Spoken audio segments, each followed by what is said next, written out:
Yep. Yeah. Well, actually, personal question siya. Okay lang. Okay lang. So, we're on a mission. I mean, nasa mission school kasi kami. And we're gonna ask mga people if you were to die ngayon, kung mamatay ka ngayon, where do you think will you go?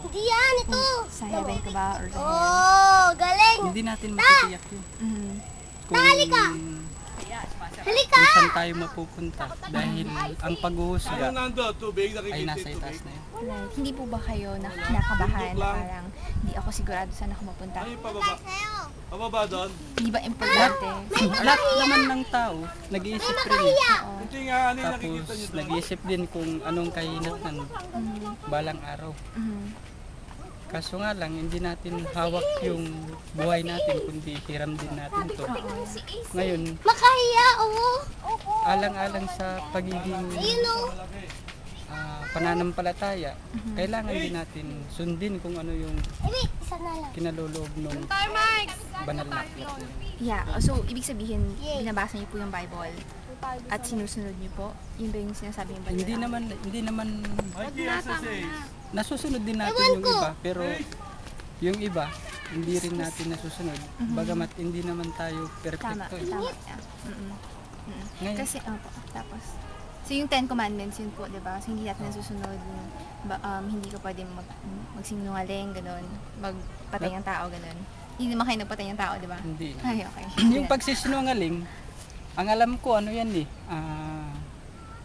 may dalawang aspeto yan eh. Magsinungaling ka para sa ikakabuti, okay lang yun yata. Yata, di ba? At yung magsinungaling ka na hindi naman dapat magsinungaling, yun po yata yung alam kong masama. Okay, okay. Well, ito yung yung pinapaniwalaan namin is that yung 10 Commandments, tama, kailangan natin sundin yun, pero sabi mo walang perpekto. Kaya nga, hindi namin kaya, ako makasalanan ako, ikaw makasalanan ka. So, ibig sabihin, kung hindi tayo mabuting tao, pag mamamatay tayo, pupunta tayo sa impyerno, kasi yun yung sinasabi ng banal na kasulatan.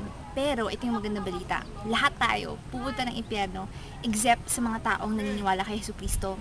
Kasi 2,000 years ago, namatay siya para sa kasalanan natin, di ba?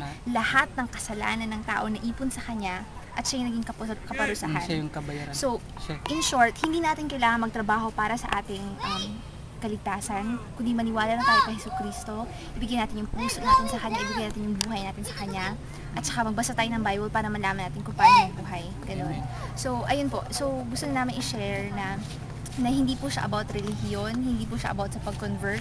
Ito po it's about relationship with God, na meron kang personal relationship with Jesus Christ, na minamahal mo siya, at ibig sabihin, kung mahal mo siya, obey mo yung 10 Commandments, pero again, hindi mo siya obey kung wala kang pagmamahal sa Kanya, kung wala siyang guidance sa'yo. So yun lang. Kuya, anong pangalan mo? Melvin.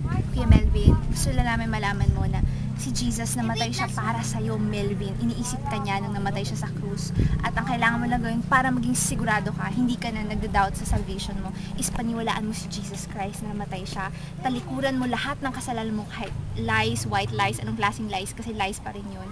At sundin mo yung utos niya at magbasa ka ng Bible at mahalin mo yung kapwa mo at mahalin mo ang Diyos at bigyan mo yung buhay sa Kanya.